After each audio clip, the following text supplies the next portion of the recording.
1965, a married woman and a journalist fall into a love no one can know about, poured into secret letters signed only Boot. Decades later, a young reporter finds those letters in a dusty archive and starts pulling a thread that could reopen the greatest love two strangers ever lost. In the 1960s, a woman named Jennifer Sterling is brought home to a grand London townhouse after a serious car accident. Her wealthy husband Lawrence, who insists she call him Larry, and their devoted housekeeper Mrs. Cordoza welcome her back with open arms. But Jennifer remembers almost nothing of her old life. Everyone tells her she was charming, lucky, and adored, yet the woman they describe feels like a total stranger, and she quietly aches to know who she truly was. In the present day, we meet Ellie Howarth, a sharp but chaotic young journalist at the London Chronicle. Her personal life is a mess of regrets and missed deadlines, and her colleagues are losing patience. When the paper's long-serving women's editor passes away, Ellie grabs the feature about her and heads down to the dusty basement archive to dig for material. She has no idea she is about to stumble onto the story of her life. There she meets Rory, the awkward, funny archivist who guards his reading rooms like buried gold. Their first exchanges are all prickly rules and online portals, but a real spark hides underneath the bickering. As Ellie sorts through the late editor's yellowing notebooks, something flutters loose that was never meant to be filed away. A single handwritten page that instantly stops her cold. It is a love letter from 1965, signed only Boot, written to a married woman he calls Jay. The writer pleads with her to leave her husband and meet him at Platform 2, Marylebone, so they can escape and build a life together. Ellie is instantly, helplessly hooked. Who were these secret lovers? Why did they hide? And did the woman ever find the courage to actually go? And at that point, I sort of realized I sort of enjoyed it enough, and people think it's a bit odd. My dearest, I know you're frightened, but believe me when I say I've known nothing like. Back in the 1960s, Jennifer discovers letters of her very own, hidden away and signed with that same single initial, B. She cannot recall writing a word of them or picture the man who sent them, yet the sentences glow with a passion she clearly once lived and lost. Slowly, uneasily, she begins to realize she had been keeping an enormous secret, one buried so deep that even she no longer knows it. Following a fragile clue from the pages, Jennifer tracks down a name, a man called Felipe, only to learn he was in a terrible accident and never woke up. A cold dread creeps over her. Whatever happened in the blank space before she lost her memory, someone clearly paid a devastating price, and every instinct tells her she was somehow standing right at the center of it. The letters carry us back to how the whole affair began. Anthony O'Hare, a weary, hard-living foreign correspondent, is sent to the sun-soaked French Riviera to write a flattering profile of the powerful Larry Sterling. At a glittering dinner party, he drinks far too much and openly mocks the spoiled, pampered, high-society world Jennifer floats through, embarrassing her in front of all her friends. It is a disastrous, unforgettable first impression. The next morning, Anthony turns up sheepish and hungover on her doorstep, clutching a folded note. Jennifer has every reason to send this rude, arrogant stranger packing and never waste another thought on him. Yet something about his raw honesty tugs at her guarded heart. So what does she do here? Forgive the man who publicly mocked her whole life, or coldly turn him away for good? A. Forgive. B. Reject. I mean, as many people as possible. Travel the world because people like that want to stick a revolver in my mouth and pull the trigger for the. A proud woman, a stinging public insult, and one hasty little apology. It would be so easy to slam the door and protect her wounded pride forever. If at all possible, I'd love to take you and your... Very kind of you. I'll think on it. Return you to your hotel. I won't be responsible for you. She unfolds his apology, a witty, self-mocking little masterpiece in which he calls himself an ungracious pig, and she cannot help but laugh out loud. Jennifer took the apology to heart and even agrees to lunch, quietly letting him back into her world. That one small, forgiving choice cracks open the door to absolutely everything that follows between them. On a sunlit boat trip along the glittering coast, the two of them finally talk for real. Anthony admits he is divorced and aches constantly over the young son he is rarely allowed to see. Jennifer, a woman long used to being admired but never once truly known, feels something deep inside her quietly shift. For the first time in her careful, gilded life, a person is genuinely curious about who she is. With Larry forever away on business, Jennifer and Anthony begin trading playful little notes, teasingly signed J and Boot. They steal whole golden afternoons wandering the seaside town, laughing at their dreadful schoolboy French and inventing silly games. In the present day, Ellie keeps turning the pages, feeling the undertow of two people tumbling helplessly, recklessly, dangerously in love with every single line they write. Jennifer visits Anthony's hotel room and the air between them crackles with tension. They come within a single breath of a kiss. But at the very last second, he pulls back, and word suddenly arrives that Larry is returning early from his trip. Shaken and confused, Jennifer hurries away. Not long after, a heartfelt letter from Anthony lands, carefully explaining exactly why he stopped himself. I was just about to have a shave. Of course, go ahead.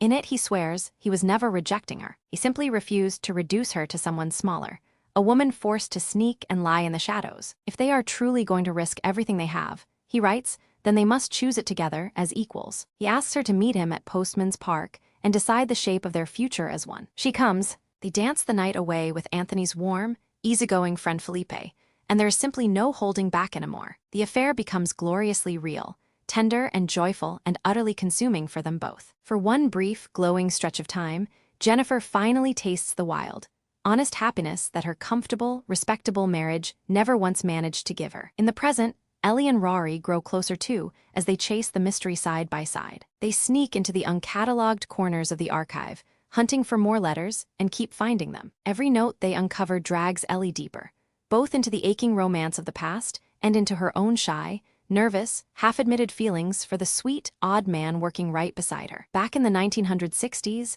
the lovers play their tender private game, closing their eyes and imagining an entire life together. A canvas tent in the wilderness, a crackling fire, a lazy picnic beside a river. Then softly, Anthony drops his news. He has been offered an important new job in faraway New York, and more than anything, he wants Jennifer to leave everything and come with him. Your eyes. Shadows at the foot of the bed, Mr. Boot. Beyond 5 o'clock, huh? I'll stay until it reaches my knees. Deal. Lies.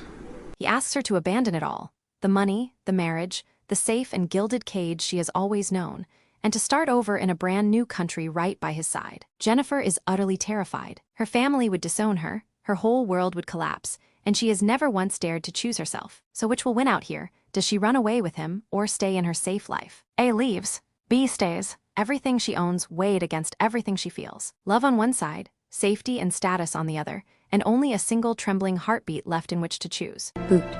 It's true. I was brought up to do what is expect me happy. I'm afraid to love you.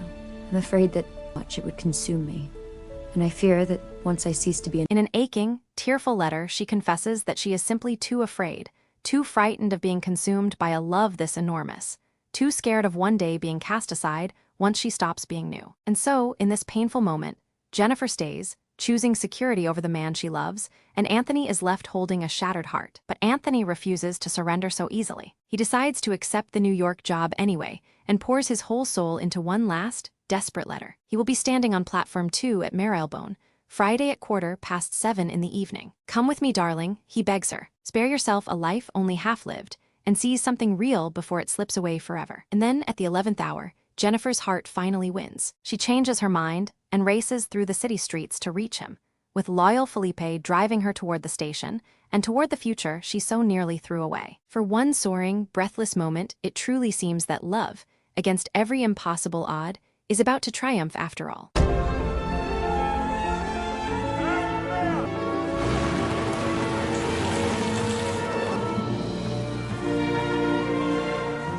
Then comes the crash. In a single violent instant, everything shatters. Jennifer wakes in a hospital bed with no memory of Anthony, of the letters, or of the desperate night she finally chose him. Their loyal friend Felipe does not survive the wreck. The love that was almost, finally one is buried alive beneath a heavy blanket of silence and forgetting. In the present, Ellie writes to the surviving Mrs. Sterling, only to be politely but firmly warned off the whole subject. What happened all those years ago, the old woman replies, is a strictly private matter. Meanwhile, Ellie and Rory keep circling each other, a birthday night out, a shared secret story, both far too frightened of getting hurt to say plainly what they feel. Back in the 1960s, the recovered but still amnesiac Jennifer keeps stubbornly digging into her own buried past. She uncovers a secret post office box that her husband quietly had shut down, along with one more hidden letter he never wanted her to see. Certain now that Larry has been concealing something enormous, she marches straight to him and demands the entire, unvarnished truth. At last Larry breaks. He admits the letter was found on her the day of the accident, and that the man who poured out those words was a journalist named Anthony O'Hare. Then he delivers the cruelest blow of all, telling a devastated Jennifer that Anthony was killed in the very crash that stole her memory, and gently letting her believe she caused his death. The two of you, it seems, were engaged in some kind of... Jenny. He claims he buried the truth, only to spare her from unbearable guilt. But every word of it is a calculated lie. Anthony had actually survived the accident and moved to New York, wrongly believing Jennifer had chosen her rich husband over him. Larry hid the letters and quietly stole years of life from two people who had never once stopped loving each other. The letters reveal one more devastating heartbreak. 4 whole years later, Anthony returns to London and unexpectedly finds Jennifer at a Christmas party. For one trembling, electric moment, the old love roars straight back to life between them. But now Jennifer has a little daughter named Esme, and a devoted mother's heart simply cannot pack up and walk out the door. Anthony pleads with her to bring the child and come away with him, or at the very least to tell him to wait for her. Torn cleanly in two, Jennifer chooses to stay for her daughter, and the two lovers are forced to part yet again, both certain they have finally, permanently run out of second chances. Heartbroken, Anthony quietly vanishes from her life once more. Yet this Jennifer is no longer the fragile, frightened woman she once was. She confronts Larry one final time, telling him plainly that she remembers everything now, and that their marriage was broken long before Anthony ever appeared. From this day forward, she declares, she is his wife in name only, and she absolutely will not be owned or controlled by him again. She rushes to Anthony's hotel, desperate to find him at last, but she arrives a single day too late. He has already resigned his post, left no forwarding address, and disappeared completely. She leaves the precious letters behind in case he ever comes back, then spends long years quietly scanning the newspapers for his name, finding nothing at all, until she finally, sadly gives up hope. Thank you. Stop for a second. Anthony? What's going on in here? I've been trying to explain. Here is the secret that completely guts Ellie in the present. Jennifer really did chase after Anthony, and he never once knew it. Believing she had simply chosen her comfortable, respectable life, Anthony carried his heartbreak entirely alone across an entire ocean. For decades and decades, never for a single moment imagining that she had actually come looking for him. Ellie, shaped by this sweeping story and haunted by her own fear of love, slowly realizes the past can either trap you completely or teach you something vital about the future. She tracks down the now elderly Anthony, who gently hands her the letters and quietly explains that he chose long ago to respect Jennifer's decision, and he will not disturb her peaceful life now. But Ellie flatly refuses to let this rare love die a second time. She carries the letters straight to the aging Jennifer, who finally crumbles and breaks down, and there she learns the tender, staggering truth. Anthony still has absolutely no idea she once went after him. Their entire lifelong tragedy rests on a single cruel lie and a handful of narrowly missed moments. Newly determined, Ellie points out that the post office box stayed open for years and years, quiet proof that neither of them ever truly let the other go. Moved at last, Anthony writes one final, trembling, hopeful invitation, echoing the very first letter he ever sent. Postman's Park this Friday, 2 o'clock. After a whole lifetime apart, he will wait for her one more time. The old man sits waiting on the park bench, hope and terror warring across his weathered face, as the long minutes tick past and no one appears. Ellie hovers anxiously nearby, her heart lodged in her throat, almost ready to give the whole thing up as hopeless. After 50 long, lonely years, will love finally win? Does Jennifer actually come to him, or miss him forever? A comes, B misses. 2 p.m. Yours respectfully, B.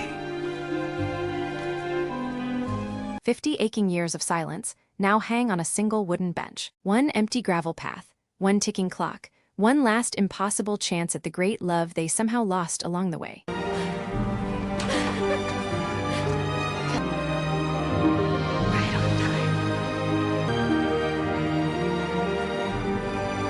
And then, unbelievably, she is there. Jennifer walks slowly up, older and gray but absolutely glowing, and softly tells him that she is right on time. After half a century apart, the woman comes at last, and the two long-lost lovers finally fold into each other's arms, their beautiful, impossible story given the ending it always deserved. Their miraculous reunion lights a fire under Ellie too. She finally stops running from her own stubborn heart, calls Rory to confess how she really feels, and discovers him waiting patiently right outside her door. Together, they take the terrifying leap she has spent this entire journey avoiding. Two very different love stories, separated by half a century, both quietly choose raw courage over fear on the exact same day, proving it is never too late to try. Jennifer gave up the safe, wealthy, respectable life everyone told her she was supposed to want.